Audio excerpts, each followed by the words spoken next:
ধন্যবাদ যাচিছো জীয়াই থাকিবনে নাই মোৰ সংস্কৃতি জীয়াই থাকিবনে নাই ইটো কিয় হ'বলৈ পালে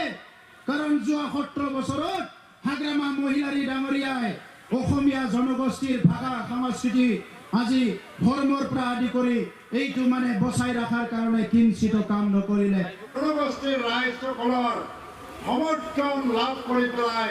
আগন্তুক 7 ডিসেম্বৰত যেটো নিৰ্বাচন আমাৰ বড় সংগঠনৰ গজুবত কাম কৰি আহিছিলে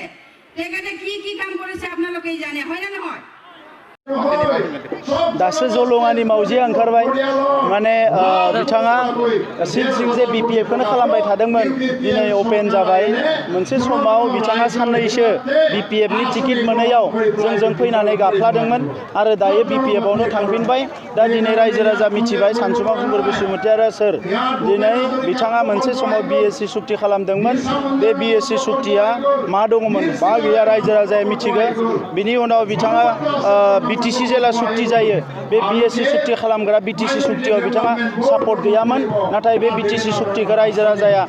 मदद होनानै BLT खौ सुक्ति खालामदों आरो दिनै BTR सुक्ति जाबाय NDP नि मोनब्रै हानजा एबसु UBPA जों आरो बे सुक्तिखौ सानसुमा खुंगुर बसुमतारिया बे गोरोबथाखौ बिथाङा गनाया होननानै बुंदों आरो बेवहायनो बुजियो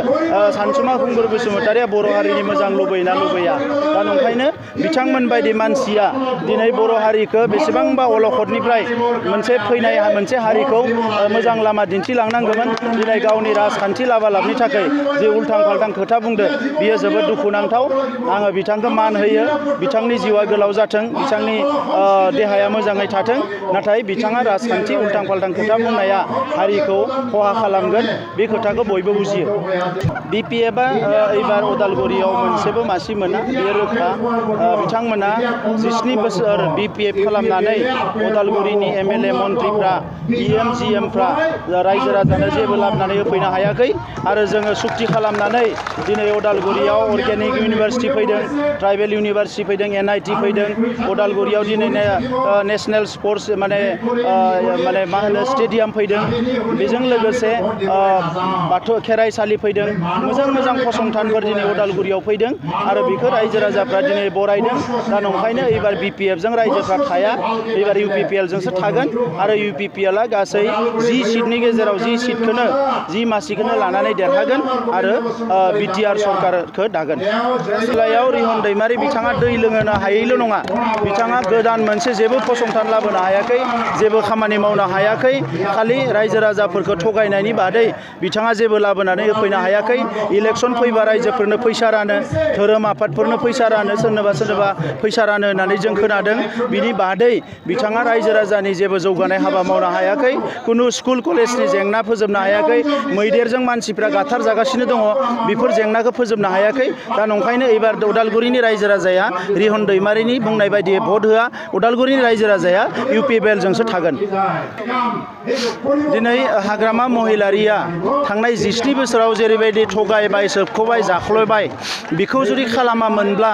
जोंनि ओनसोलनि रायजो राजाया बेसेबांबा जौगागौमोन जोंनि गासैबो जेंनाफ्रा जोबलांसिगौमोन दा बिनिखायनो नैबे समाव हाग्रामा महिलारि सोबख'नाय थगायनाय नासयनायखौ रायजो राजाफ्रा बुंनो साहस खालामाखैमोन दिनै जों बुंनाय लोगो लोगो बयबो साहस खालामदों मानोना बिथाङा जाय जिखौनो बुङो बिथांमोनखौ साजा होयोमोन बिथांमोनखौ सिगियोमोन बिथाङा माखासे युथफोरखौ केम्प लुयै दोनदों जौ बेदर जाहोनानै रायजो राजाफोरखौ बुग्लुंहोदोंमोन आरो दिनै मोनसे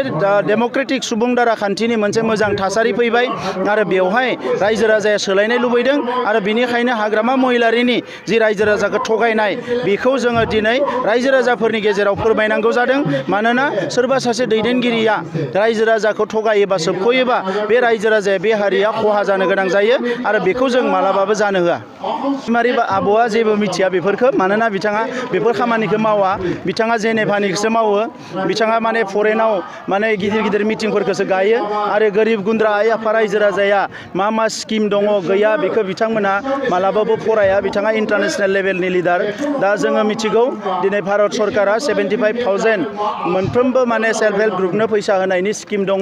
आरो बेजों लोगोसे नाबार्डनिफ्राय लानानै गुबुन गुबुन जोंनि फसंथानफ्रा 75,000निफ्राय 75,000निफ्राय 4 लाखसिम रां होनो हानायनि बेबस्था दङ दा बेखौ जोङो UPPLनि सरकार फैनाय लोगो लोगोनो मोनफ्रोमबो आइजो आफादफोरनो मोनफ्रोमबो सेल्फ हेल्प ग्रुपनो बेखौ होनो थाखाय जोङो हाबा मावगोन आरो गासैबो आइजोफोरखौ जौगानायनि जों हाबा मावगोन बयनिख्रुइ बेस्ट माबोरै बेस्ट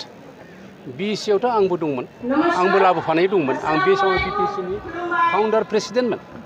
बिथाङा आंनि चिफ कनभेनरमोन उपेन्द्रनाथ ब्रह्म थैनायनि उनाव बिथांखौ बेक खालामनानै एबसुनि जों प्रेसिडेन्ट बानायदों BEC-खौथ' बिथाङा फुलफिल खालामनो हायासै इन्टारिम काउन्सिलखौबो सलायनो हायैनि थाखाय केपासिटि इफिसियेन्सि गैयैनि थाखाय बिथाङा इन्टारिम काउन्सिलखौ रिजिगनेसन लादों आरो बे रिजिगनेसन लानाय आनडेम'क्रेटिक आनकनस्टिटिउसनेल जोंनाव रावनावबो सोङाखैमोन बेनि उनाव कनकचर नार्जारि फैबाय प्रेमसिं ब्रह्म फैबाय चिफ जाबाय बिथांमोना फेइलार जाबाय बेनि उनाव BTC खालामनो गोनां जाबाय दा BTC-आव जिखिनि एकर्डआव प्रजेक्ट दंमोन बेनिख्रुइ साबसिन प्रजेक्टआ एबार BTR-आव दंजोबो बर' साहित्य सभाया सेपारेट डिरेक्टरखौ दाबि खालामदोंमोन बेखौ लाबोनो हायाखैमोन एबार पलिटिकेल डिसिसनजों पलिटिकेल डायलगनि गेजेरजों NDP एबसुनि एकर्डनि गेजेरजों दाख्लै हिस्ट्रिकेल 27 जानुवारियाव मोनसे हिस्ट्रिक मोनसे एकर्ड खालामनायनि गेजेरजों बेखौ लाबोबाय एसोसिएटेड अफिसियेल लेंगुवेजआ फुल फ्लेजेड जायाखैमोन सारा आसामाव लाबोबाय बर' Kachari development council autonomous council लाबोबाय बर' जातिखौ उपेन्द्रनाथ ब्रह्मआ गेरेमसा जानांगौ होननानै बुंलांदोंमोन सारा बुहुमनि बर'फोरखौ खौसे खालामनानै जातिखौ जों फसंथारनांगौ जातिनि आइडेन्टिटि राव हारिमु बिसोरखौ रैखा खालामनानै सिनायथि होनांगौ होनना बुंदोंमोन बे बाथ्राया बिथांनि जितु मथ'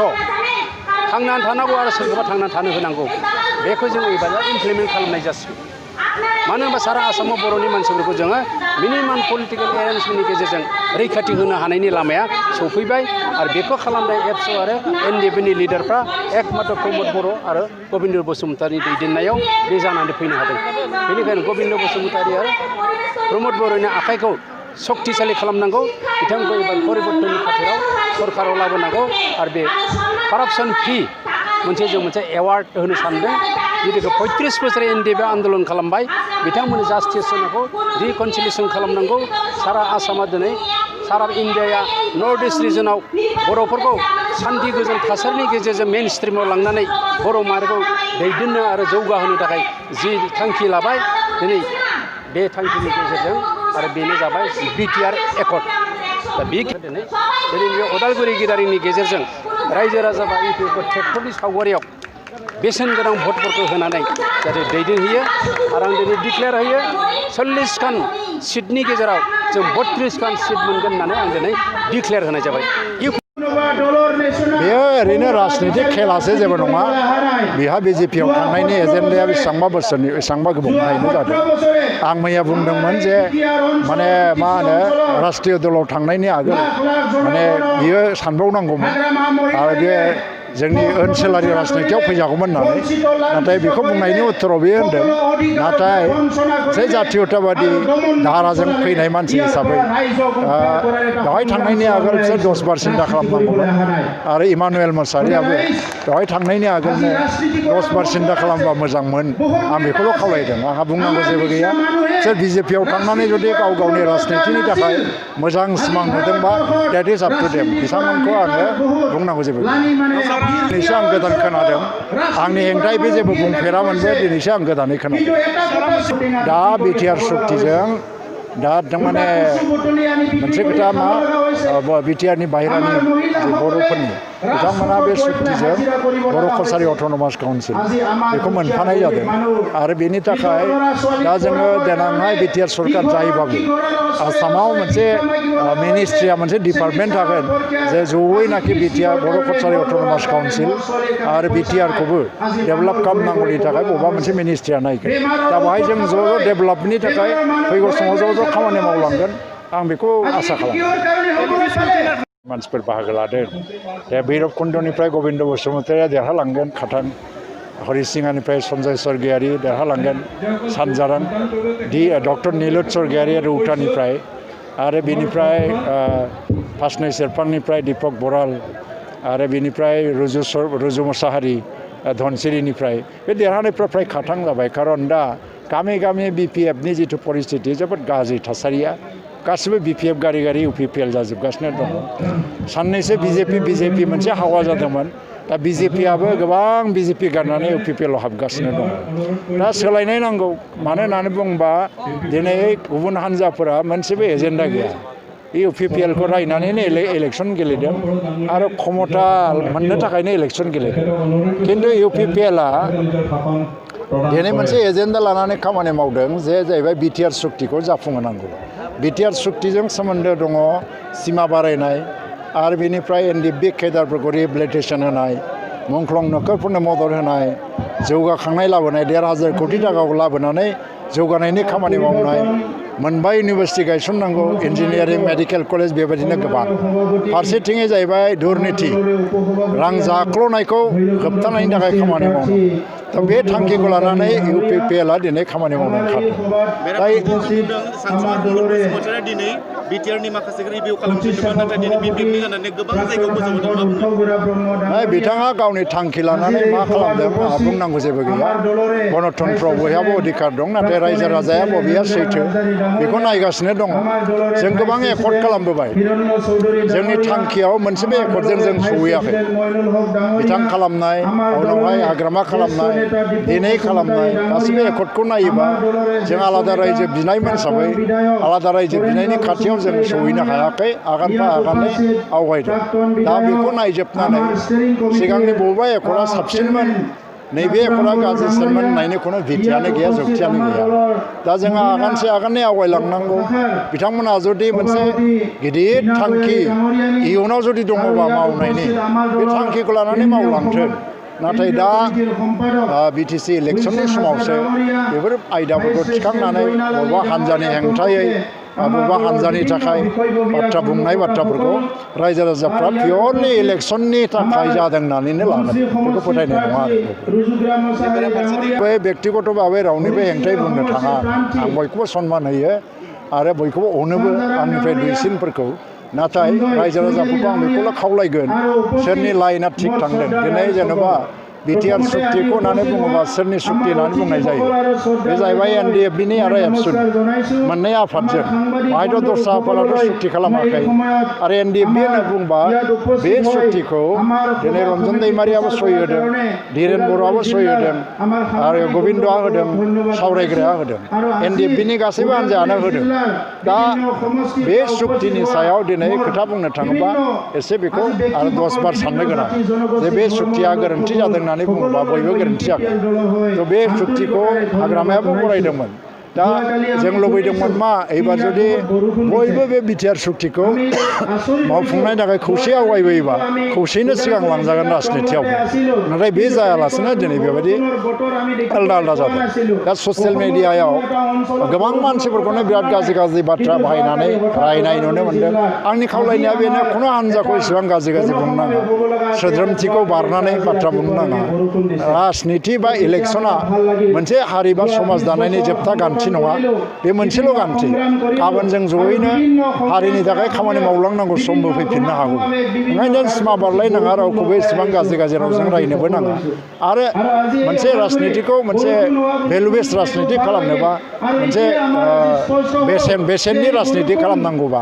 जोङो जुक्तिजों थांनांगौ आरो निति आदर्शजों थांनांगौ बेनिखायनो एबार रायजो राजाखौ आं खावलायदों जे सैथोनि थाखाय भट हो